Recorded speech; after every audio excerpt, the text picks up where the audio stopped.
Like many people, I was excited when Nintendo first showed off Splatoon during the November Nintendo Direct in 2014. It was new, it was interesting, and just looked like a hell of a load of fun. Well now, the time has come. The waiting is over, Splatoon is here. And the roller is OP. Splatoon is a third-person shooter game. Kind of.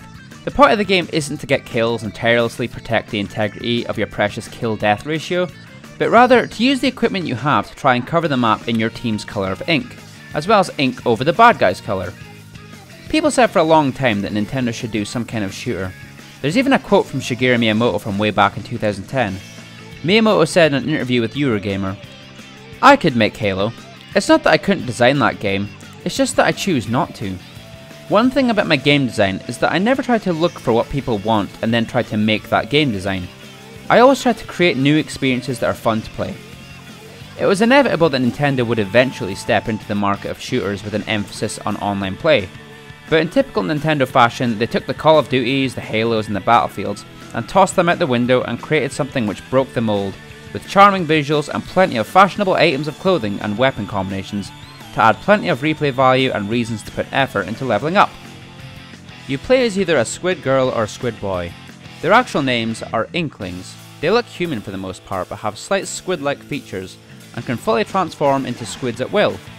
You run around in the human form to shoot ink all over the place with a variety of weapons. You'll start out with a basic set of gear which can gain upgrades as you use them and level up your Inkling. These items are a basic shirt, shoes and hat, as well as the Splattershot Jr. ink gun. Splattershot Jr. is the most basic gun, shooting blobs of ink landing in a small splat on the surface. The main game mode you play online is called Turf War, where you get to put into teams of 4 and, as I mentioned, try to cover the map with as much ink as possible before time runs out. When you first start playing Splatoon, it's necessary for you to play online for enough time that you reach level 4. Once you reach level 4, all the shops open up to you and you can begin to customise your Inkling with different clothing options and weapons. So you can make your Inkling look however you want, and there's plenty of selection and the store updates daily with new clothing items, much like Animal Crossing or Tomodachi Life. As well as the clothes updating, this game does something unique in that the game updates which stages for online are available. So unlike games like Call of Duty which have all maps available at all times, this game mixes it up by limiting you to 2 stages, and I think it updates every 12 hours. Be this a good thing or a bad thing, that's ultimately up to you. I personally don't mind it as it adds a bit of mystery to the online, meaning you have more reason to go back online to see what kind of level you'll get, but currently there are only 5 levels. I don't doubt that Nintendo will add more as they go since they promise free DLC anyway, but there are positives to the limited stages. Playing on the same stages over and over again lets you get a feel for that stage and in turn allows you to come up with strategies on where to focus on, as well as helping you to get to grips with certain environmental features, such as looking out for metal grate platforms which you can jump through and fall through while you're in their squid form. Now then, on to the ink of the game, the weapons. Your weapons are structured with the main weapon, sidearm and special weapon. Your main weapons are just as you'd expect. I may have mentioned the roller, yeah. The Splat Roller is OP. Well, kind of. The roller works differently from normal Splattershot guns since instead of shooting enemies from a distance, it's a very close combat style weapon with nice coverage in terms of ink. And you can throw ink very short distance, and it's a very damaging attack, but you mainly use that for covering walls and getting splats where you can't get up super close. Definitely a favourite weapon to many players since you can occasionally bump into teams of 4 rollers. The next weapon is the normal Splattershot. Much like the Splattershot Jr, but slightly more powerful, not much more to say on it than that. The final one I'll talk about is the Charge Rifle. A lot of people refer to this one as the Sniper, since it's got the look of a sniper rifle as well as working in a way that makes you think of one. You hold the fire button and the rifle will charge for a couple seconds, and when you shoot an enemy Inkling with a full charge shot, it's an instant splat, or kill. Not the best for ink coverage, but can still be used since when you get a splat, the enemy Inkling explodes ink a short radius from where it got splatted.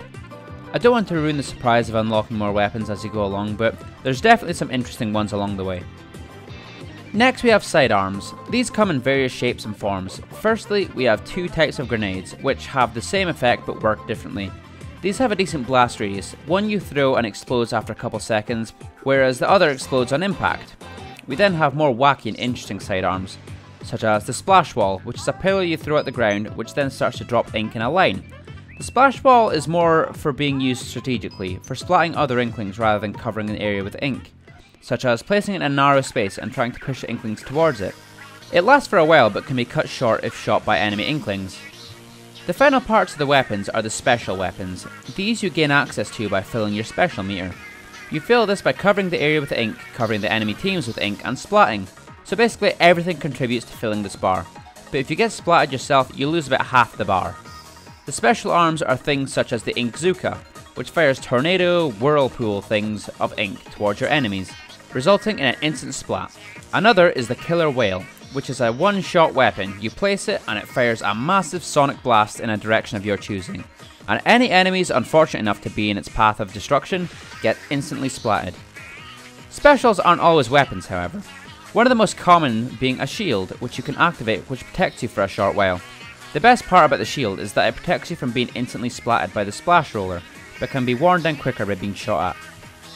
Lastly, as well as the booming online gameplay, there is an offline single-player campaign mode called Octo Valley, where you play as your Inkling draped in the hero suit and normal splatter shot, this time around named the Hero Shot, given to you by Captain Cuttlefish, to take on the evil forces of the Octarians to retrieve the Great Zapfish. Octo Valley is set in a hub environment, something like the domes in Super Mario Galaxy, but full environments where you need to search for entrances to mission stages.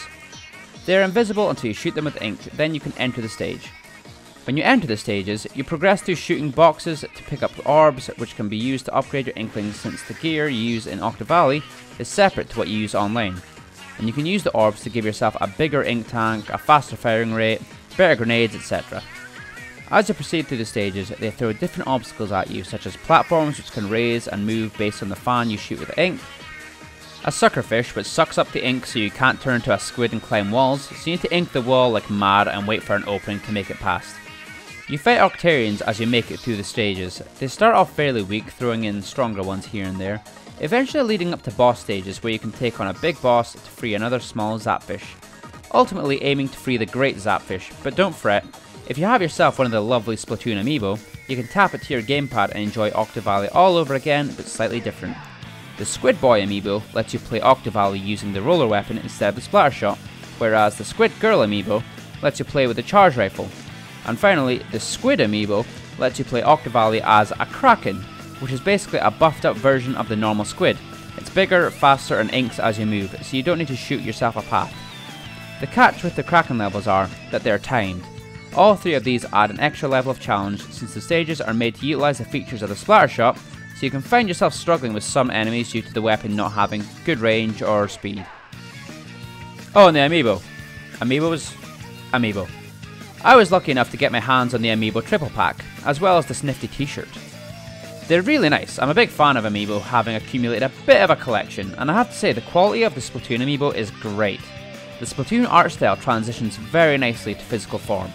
I'm not super knowledgeable about toys and figurines, so I can't really say anything on the quality of how well assembled it is and such, but the painting is nice and it just feels solid and high quality.